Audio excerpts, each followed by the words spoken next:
Now when Jesus came into the district of Caesarea Philippi, he asked his disciples, "Who do people say that the Son of Man is?" And they said, "Some say John the Baptist, but others Elijah, and still others Jeremiah or one of the prophets." He said to them, "But who do you say that I am?" Simon Peter answered, "You are the Messiah, the Son of the living God." And Jesus answered him, "Blessed are you, Simon, son of Jonah, for flesh and blood has not revealed this to you, but my Father in heaven. And I tell you, you are Peter, and on this rock I will build my church, and the gates of Hades will not prevail against it.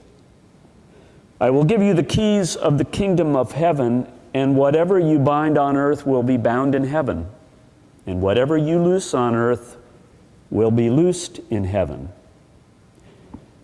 Then he sternly ordered the disciples not to tell anyone that he was the Messiah. This is the word of the Lord.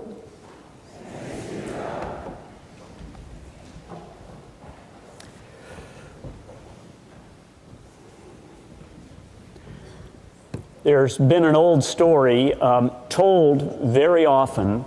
If you've heard it, don't spoil the punchline. Once upon a time, Jesus returned to earth, and he questioned some of his disciples who were part of a great North American theological seminary. "Who do you say that I am?" he asked them.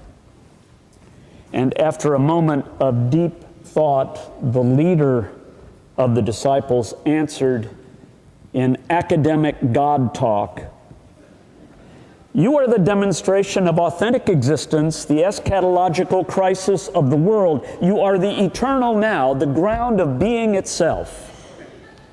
And Jesus responded, "Say what?"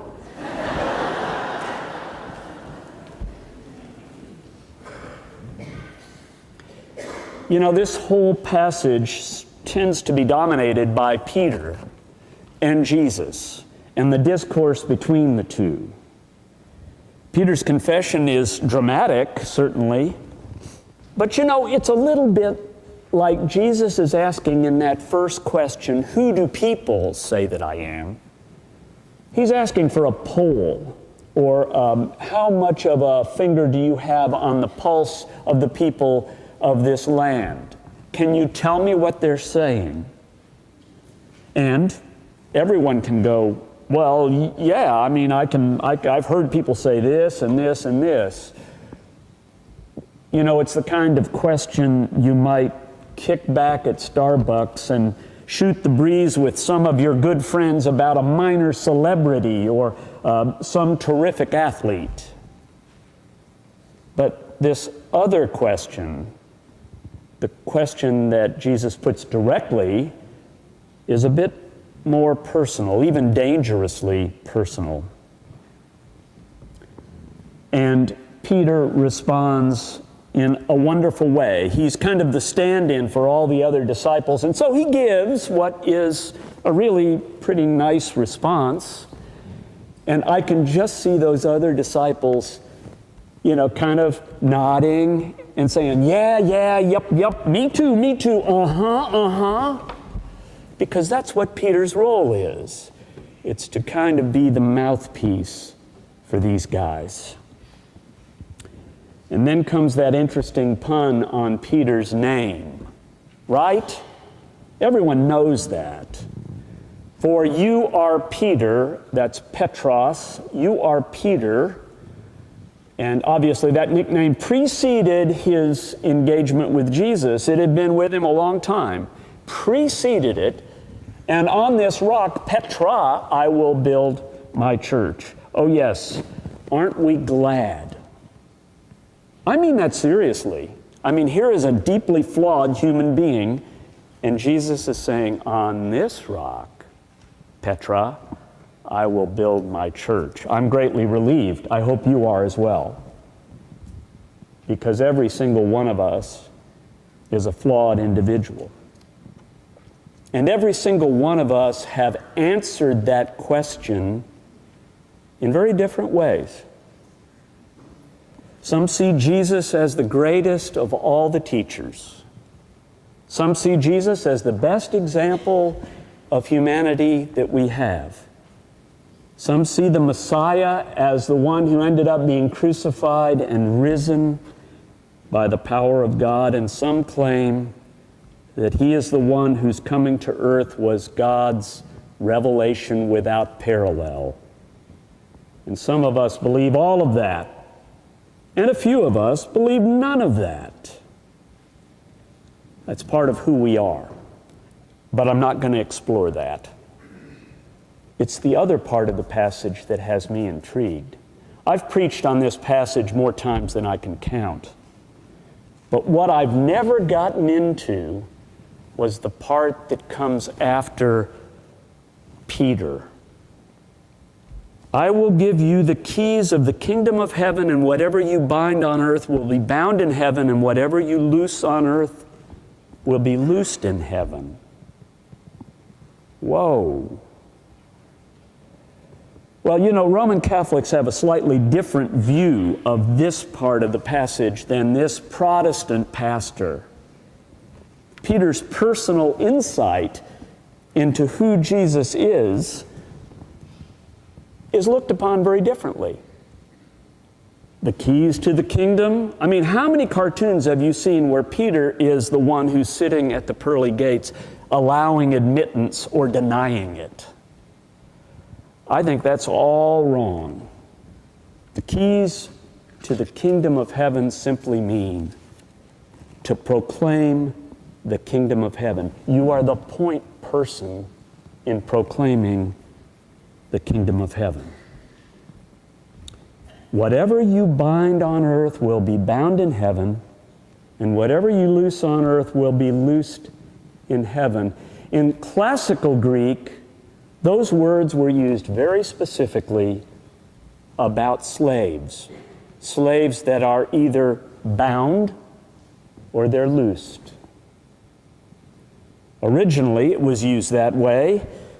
It evolved in the Jewish community into forbidden and allowed. I think we all can get into that. But it's interesting to me, one of the Greek words that is used, the word loosed, was the very first Greek word I learned in seminary. Yeah, that same place where they talk about the eschatological horizon and all that stuff. Do you remember that word, luo? Your first word also. Laura? You don't remember that word. The intriguing thing about luo is that it does mean loosed, but it also has a different meaning. It can mean destroy, or persecute, or go to pieces. Tom, maybe you remember this. No? Shucks, that Greek doesn't stay with anybody. Whatever you bind on earth will be bound in heaven, and whatever you loose on earth will be loosed in heaven. All right, let's get something straight right now. This is not a vertical statement that Jesus is making. You know what I mean by that? We don't live in a 3-story universe. We don't, do we? Where we've got heaven up here, and we've got the earth here, and then down underneath we've got hell. Doesn't work like that. That's not what the universe is. Am I right? No, some of you don't sound very convinced. This is not where Jesus is going with this. Whatever you bind on earth. I think Jesus has gotten deadly serious right here. What it means that we disciples, and I'm including all of you in that we disciples, all of our actions, all of our behaviors, all of who we are, carries a spiritual force as well as just some sort of human force. Are you listening? It has to do with whatever is bound on earth is also bound in heaven. It is all about just that. Our actions, our responses, who we are, already contains that spiritual dimension. When Jesus was talking about the kingdom of heaven or the kingdom of God, and they are interchangeable, he didn't have in mind pie in the sky by and by. He had in mind God's kingdom here on earth. Whatever you loose on earth will be loosed in heaven. That's spiritual force.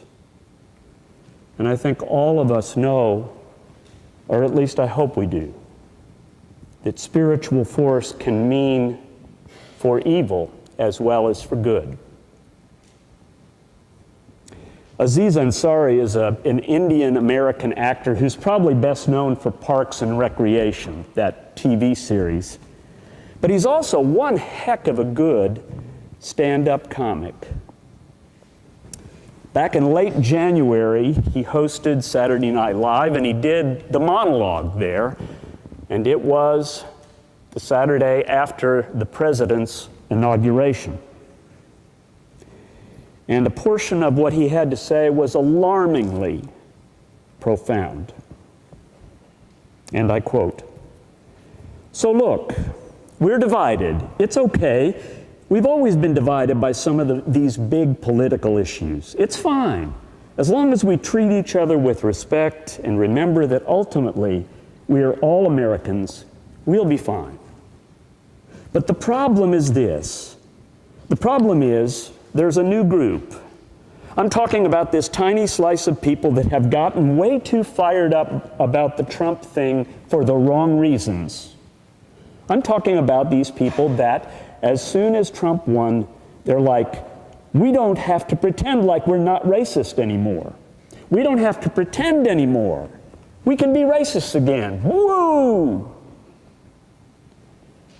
And in the wake of what has taken place around our nation, the marches and counter-marches in Charlottesville and in Boston, it seems to me that there is a spirit of anger and intolerance and violence that has awakened.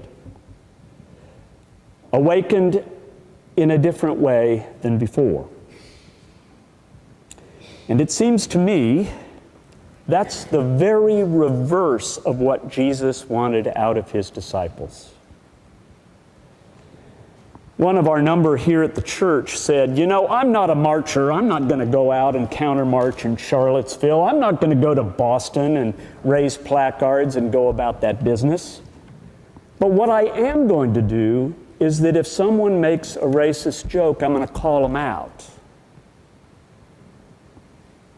That's part of the spirit that Jesus intended. We need to hear again the prophet Isaiah, who's speaking for God about the practice of fasting. Is not this the fast that I choose, to loosen the bonds of injustice, to undo the thongs of the yoke, to let the oppressed go free, and to break every yoke? All of our actions have a spiritual consequence. And it's the faith community that must remember who does the calling and what is it that we're being called to do. It's a good question. Who does the calling? And what is it that we're being called to do? And how do we discern the binding and the loosening within our own lives and within the lives of our communities? It's through relationships. Relationships that we end up doing that discerning. If you have no relationships, as Katie said earlier, there's nothing worse than being in sin and being stuck with yourself. Do you guys agree with that? Man, that's rough. Many years ago, a friend of mine and I exchanged letters. Yes, we wrote letters back in those days. And we sent letters back and forth to one another, and two of them crossed in the mail. And we each opened the letter from the other, and what was in the letter was, "Here's a book I really have got to recommend that you read." Both of us at the same time sharing the same exact book. And he wrote back and said, "You know, I have to believe in the transcendental meditation nature of what friendship is about." And my response was, it's a spiritual thing, this friendship. Now, how many of you remember that Jesus called his disciples friends? Oh, put your hands up. You don't remember that? Gospel of John, he's going into that long, long discourse that goes on for chapters at a time. And then he spoke the great commandment, which is, that's it. Well done. Love one another as I have loved you. Right. Greater love has no one than this, that what? A person laid down his life for whom? Friends.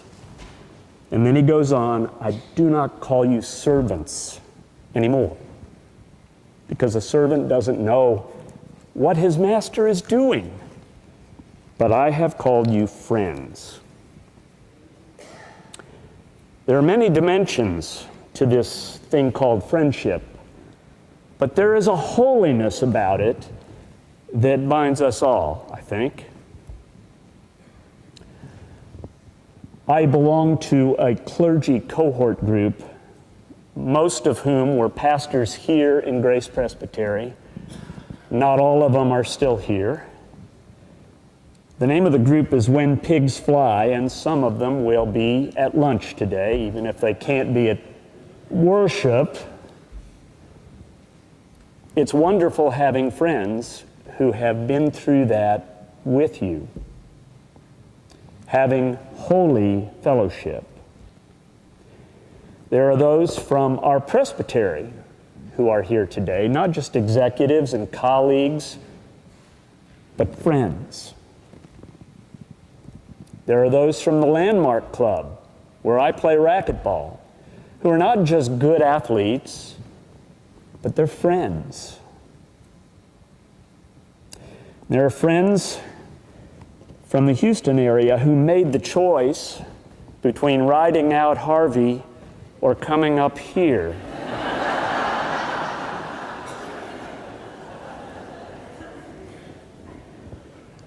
And either way, you came and heard a mighty wind.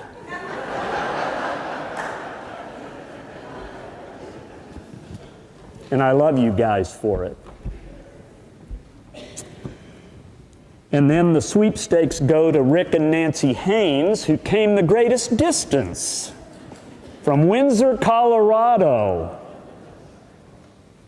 Good friends and a great blessing.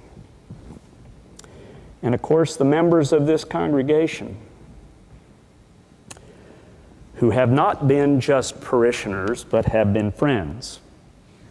I've received a number of notes this past week, and they've all been terrific. But the ones that really made a difference said that I was not only a pastor, I was a friend. I believe there's holiness in that. So it's with deep mixed feelings that I realized I was about to be loosed from a duly installed professional career that has been nothing short of wonderful over the last 44 years. And 27 of those years have been here. I am, however, bound by my calling, which is, by the way, the same as your calling. All of us who are people of faith have that. And when in all of our loosing and binding, we try our best to be authentic and just and caring, that continues to shape our relationships of every kind. So just as the wheat on many hillsides is brought to be milled and kneaded and shaped into one loaf, so we who join together and become one, somehow standing in the name of Jesus, is really important. The table behind me is not a Presbyterian table, and you know that.